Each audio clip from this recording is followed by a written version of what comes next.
உக்ரைனுக்கு ராணுவ உதவிகள் நிறுத்தம், மறைமுக மிரட்டலில் இறங்கிய அமெரிக்கா. அமெரிக்க வெள்ளை மாளிகை அதிகாரி ஒருவர் உக்ரைனுக்கு அமெரிக்கா வழங்கி வந்த ஆயுத சப்ளை நிறுத்தப்பட்டிருப்பதாக அறிவித்திருக்கிறார். இதனால் ரஷ்யாவுடனான போரில் உக்ரைன் பெரும் சிக்கலுக்கு ஆளாகியிருக்கும் நிலையில் நிலைமையை உக்ரைன் சமாளிக்குமா, என்ன செய்ய போகிறார் ஜெலன்ஸ்கி என்ற கேள்வி எழுந்துள்ளது. ரஷ்யா உக்ரைனுக்கு மத்தியில் தொடர்ந்து வரும் போரை முடிவுக்கு கொண்டுவர முயற்சிகள் மேற்கொள்ளப்பட்டு வருகின்றன. அமெரிக்க அதிபராக ஜோ பைடன் இருந்தவரை அவரின் நிலைப்பாடு ரஷ்யாவுக்கு எதிராகவே இருந்தது. அதனால் உக்ரைனுக்கு தேவையான ஆயுத உதவிகளை வழங்கி வந்தார் ஜோ பைடன். ஆனால் அவரின் பதவிக்காலத்துக்கு பிறகு அதிபராக பதவியேற்ற ட்ரம்ப் ரஷ்யாவுடன் நட்பு பாராட்டி வருகிறார். உக்ரைன் மீதான போருக்கு ரஷ்யாவுக்கு கண்டனம் தெரிவித்து ஐநா சபையில் கொண்டுவரப்பட்ட தீர்மானத்துக்கு எதிராக அமெரிக்காவும் ரஷ்யாவும் இணைந்து வாக்களித்தது இரு நாடுகளும் நட்பு பாராட்டி வருவதை உலகுக்கு அம்பலப்படுத்தும் விதமாக அமைந்தது. இந்த நிலையில்தான் ரஷ்யா உக்ரைன் இடையிலான போரை முடிவுக்கு கொண்டு வருவது தொடர்பாக உக்ரைனை விடுத்து ரஷ்யாவுடன் தனிப்பட்ட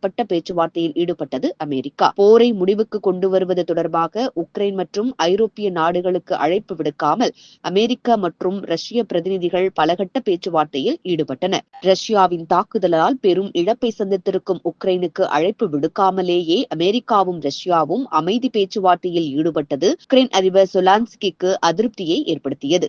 அதனால் உக்ரைன் உடனான உறவில் விரிசல் ஏற்பட்டது. ரஷ்யாவிடம் இழந்த பகுதிகளை மீட்டுத் தர முடியாது, நேட்டோவில் உக்ரைனுக்கு இடமளிக்க முடியாது என்று ட்ரம்ப் கூறி வந்த நிலையில் உக்ரைனுக்கு இதுவரை அளித்து வந்த ஆதரவுக்கு பிரதிபலனாக அந்த நாட்டில் உள்ள அரிய வகை கனிம வளங்களை கால வரையின்றி வெட்டி எடுக்க அமெரிக்காவுக்கு அனுமதி வழங்க வேண்டும் என்ற புதிய நிபந்தனையை விதித்தார் ட்ரம்ப். இதற்கிடையே ஊடகங்கள் முன்னிலையில் அதிபர் டிரம்புடனும் துணை அதிபர் ஜேடி வான்ஸுடனும் உக்ரைன் அதிபருக்கு ஏற்பட்ட வார்த்தை போரால் தற்போது நிலைமை மேலும் சிக்கலாக்கியிருக்கிறது. வெள்ளை மாளிகையில் நடந்தவைகளுக்கு உக்ரைன் மன்னிப்பு கேட்க வேண்டுமென அமெரிக்கா வலியுறுத்தியது. ஆனால் நாங்கள் எந்த தவறும் செய்யவில்லை என உறுதியாக நின்றார் ஜெலன்ஸ்கி. இந்த நிலையில்தான் அமெரிக்க வெள்ளை மாளிகை அதிகாரி ஒருவர் உக்ரைனுக்கு அமெரிக்கா வழங்கி வந்த ஆயுத சப்ளை நிறுத்தப்பட்டிருப்பதாக அறிவித்திருக்கிறார். செய்தியாளர்களை சந்தித்த ட்ரம்ப் ஜெலன்ஸ்கியின் எதிர்மறையான நிலைப்பாட்டை நீண்ட காலம் பொறுத்துக் கொள்ள மாட்டேன் என கூறியிருந்தார். இப்படியான சூழலில்தான் உக்ரைனுக்கு அமெரிக்கா வழங்கி வந்த ஆயுத சப்ளை நிறுத்தப்பட்டிருப்பதாக அறிவித்துள்ளார் அமெரிக்க வெள்ளை மாளிகையின் அதிகாரி ஒருவர். இதனால் உக்ரைன் பெரும் சிக்கலுக்கு ஆளாகியிருக்கிறது.